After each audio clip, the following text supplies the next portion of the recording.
बड़ा मुश्किल लगता था कि आप सोचते कि इसका ओवर तो गुजर ही जाए तो फिर शुरू करते हैं ज़रा चार्ज करना? नहीं, बॉलर तो काफ़ी सारे मुश्किल लगते थे कि जी उन पे रन्स बनाना आसान नहीं था। जिस तरह वेस्ट इंडीज़ के कैटली, एमरोज और वॉल्श थे, बहुत ही कंजूस बॉलर थे, रन्स देते ही नहीं थे, लूज बॉल देते ही नहीं थे। और श्रीलंका का ये मुरलीधरन था, और ऑस्ट्रेलिया का शेन वॉन, और ये मुझे शान पॉलक साउथ अफ्रीका का बहुत मुश्किल लगता था। तो ये ऐसे बॉलर्स थे कि ये रन्स भी नहीं देते थे, ये फ्रस्ट्रेट कर देते थे आपको, क्योंकि जी आप है ना खुद कोई गलती करो कि स्कोर करने जाओ तो ये आपको आउट करते थे। तो ये इस तरह के बॉलर थे कि जो आपको और मुसलसल हमला, और ये सारे जितने भी बॉलर्स हैं ना, सिर्फ एक वेस्ट इंडीज़ के अलावा ये सारे बोलते भी थे आपको कि आके ना छेड़ते भी थे। और तो बड़ा डिस्टर्बिंग होता होगा जी, तो स्ट्रोक प्लेयर हो, ज़रा स्ट्रोक तो खेलो, ये इस तरह करते थे। ये थोड़ा सा ये टैक्टिक्स हैं बॉलर्स की कि जी वो आपसे मिस्टेक करवाएं। तो ये वैसे भी ये सारे जितने भी बॉलर हैं ये एवर ग्रेट्स जी सारे बॉलर हैं, तो इनके लिए रन्स बनाना ना इनके खिलाफ ना बहुत मुश्किल होता था। सलीम भाई, आपको कौन से बड़े मुश्किल लगते थे आपके वक्त में? नहीं, इंजी ने जैसे कहा ना, उस वक्त वो बहुत एक्सपीरियंस हो चुके हुए थे दोनों बॉलर। मैं आपको ऑनेस्टली बताऊं, जब हमारा टाइम था तो वेस्ट इंडीज़ में मार्शल, होल्डिंग और ये लोग हुआ करते थे ना, तो साथ ये दोनों भी उस वक्त आए थे। नहीं आए। तो इंजी यकीन कर हम दुआ कर रहे होते थे कि ये आ जाएं। ये हमें उनसे बहुत आसान लगते थे। अच्छा। क्योंकि वो बहुत तेज़ थे इनसे, तो ये हमें आसान लगते थे उस वक्त। फिर एक्सपीरियंस के साथ तो ये वाकई जो इंजी कह रहा है वो हिलने नहीं देते थे। मुझे सर रिचर्ड हेडली बहुत पसंद था जी, क्योंकि वो अपनी विकेटों पे उसने ज़्यादा आउट किए, जहाँ इंग्लिश कंडीशन थी वहाँ वो खेलने नहीं देता था। तो वो मुझे काफ़ी मुश्किल बॉलर लगा जी। वो ज़िंदगी में जब भी मैं उसको फेस किया ना, उसने मुसीबत डाल के ही रखी, क्योंकि उसका वो तेज़ नहीं था जैसे वेस्ट इंडीज़ के तेज़ थे। तो रिचर्ड हेडली जो था ना जी, वैसे तो दुनिया में हर बॉलर ही जब मुश्किल विकेट थोड़ी सी होती है ना, उनको सूट कर रही होती है, तो आम बॉलर भी मुश्किल लग रहा होता है। और जब दुनिया के तेज़ तरीन बॉलर लगे हों और आसान कंडीशन हो तो वो मैनेज हो जाता है। तो रिचर्ड हेडली मुझे था कि बहुत, वैसे हम लकी भी ये थे कि हम वकार वसीम के साथ अब काम खेले, वो ज़्यादा। स्लिम में मैं इंग्लैंड में एक मैच खेल रहा था, तो मेरे साथ है ना, स्लिम में मैं फील्डिंग कर रहा था, तो मेरे साथ है ना जॉन एमरी फील्डिंग कर रहा था। स्लिम में फील्डिंग दूसरा वो था। मैंने जॉन एमरी से पूछा कि मैंने कहा कि यार तूने, वो उस टाइम उसकी उम्र है ना 64 थी और बिल्कुल सही था, बिल्कुल सही क्रिकेट खेल रहा था। तो मैंने उससे पूछा कि मैंने कहा यार कौन सा एरा है ना मुश्किल था फास्ट बॉलिंग का कि जिसमें स्कोर करना मुश्किल हो। तो उसने मेरे से कहा कि जो 70 से 90 का एरा था ना उसमें, या उसने कहा था कि जी तुम 90 से 2000 तक का एरा ले लो। कह रहे कि इसमें जो फास्ट बॉलर्स आए ना, जो बॉलिंग का लेवल आया है, कह रहे कि जी ना उससे पहले था ना अब तक ये आ रहा है। ये मैं आपको बात बता रहा हूँ कोई आज से 5-6 साल पहले की। तो उस टाइम तक उसने कहा था कि जी जो वो एरा था ना बॉलिंग का, 70 से लेके बहुत तेज़ बॉलर, बहुत तेज़ बॉलिंग के हर टीम के पास है ना। अब तो जिस तरह एक इंग्लैंड के पास वुड है, या ये साउथ अफ्रीका के पास है जो 150 करता है। तो जिस टाइम हमने शुरू की थी क्रिकेट, तो ये रज़ाक और जो ये अज़हर महमूद है जिसको हम मीडियम पेसर कहते थे, तो ये 145 पे बॉलिंग किया करते थे।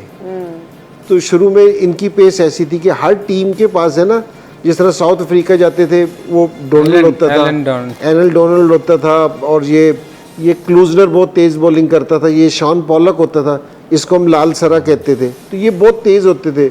इसी तरह आप इंग्लैंड में चले जाओ तो वहाँ बड़े तेज़ बॉलर होते थे। तो सारी जगह ना वो डिफरेंट है। अब ज़रा ऑस्ट्रेलिया वो तो वैसे ही। भाई आपको अभी क्या वजह लगती है कि अब क्यों जो है वो स्पीड कम हो गई है, या आप कह रहे हैं कि वो टफ टाइम जो आप उस ज़माने के बैटर्स ने फेस किया है वो अब के बैटर्स को नहीं मिलता? नहीं, वो इसलिए कि अब है ना सारी रिक्वायरमेंट चेंज हो गई है, ठीक है ना।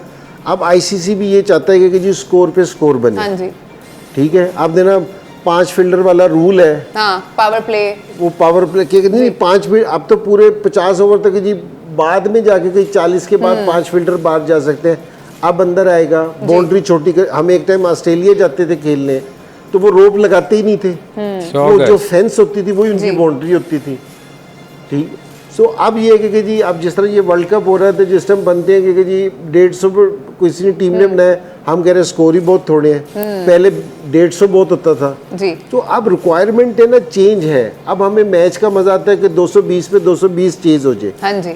वैसे भी सबको हिंदी छक्के चौके देखने का अब शौक हो 4 गया है। ओवर्स की क्रिकेट लोग खेलना ज़्यादा पसंद कर रहे हैं। उस वक्त लोग टेस्ट क्रिकेट को ज़्यादा प्रेफरेंस देते थे। अच्छा, मैं यहाँ एक इस पे एक वो मैं जिस टाइम पहले चीफ सेलेक्टर था ना सलीम भाई, मैं टेस्ट मैच देखने गया इंग्लैंड में, पाकिस्तान खेल रहा था, तो एजबास्टन में टेस्ट मैच था पाकिस्तान का।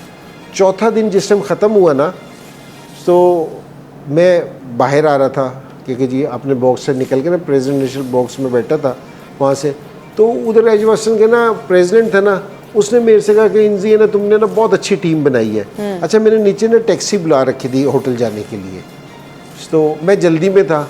मैं जिस टाइम टैक्सी में बैठ के वापसी जा रहा था, तो मैं सोच रहा था कि मैंने कहा कि यार इसने मेरे से चौथे दिन कहा है कि तूने टीम बड़ी अच्छी सेलेक्ट की है। मैंने कहा 4 दिन तक कि इसे ख्याल नहीं आया। तो मैं चौथे दिन या 5वें दिन जिस टाइम मैच देखने आया, तो मैंने उससे पूछा कि मैंने कहा भी तूने अब मेरे से कहा कि टीम अच्छी बनाई, क्या वजह है?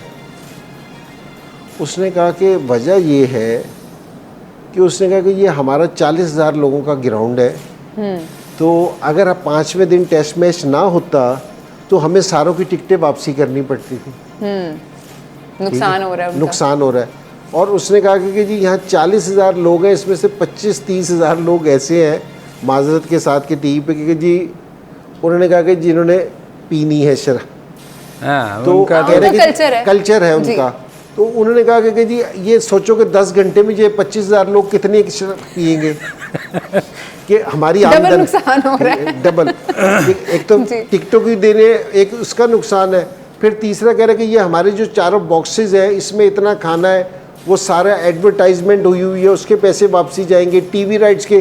तो कह रहे कि हम एक दिन का 1.4 मिलियन कमाते हैं, ठीक है, तो हमारा नुकसान हो जाना था कि अगर ये वाला मैच ना 5वें दिन ना चलता, तो अब अगर मैच जल्दी ख़त्म हो जाए तो ग्राउंड वालों को इतना नुकसान होता है, तो वो ऐसी विकेट ही नहीं बनाने की कोशिश करते क्योंकि जी जिस पे थोड़ी सी तीसरे दिन टेस्ट मैच ख़त्म हो जाए, क्योंकि यह चौथे दिन टेस्ट मैच ख़त्म हो जाए। अब कोशिश ये होती है आईसीसी की भी और ग्राउंड मैन की भी कि टेस्ट मैच भी 5वें दिन हर चीज़ पे चले। इसी तरह मैचेस का भी है। तो ऑस्ट्रेलिया में देख लो, ऑस्ट्रेलिया में एशियन जितनी भी टीमें जाती थी 3 दिन में पहला मैच तो होना ही होना होता।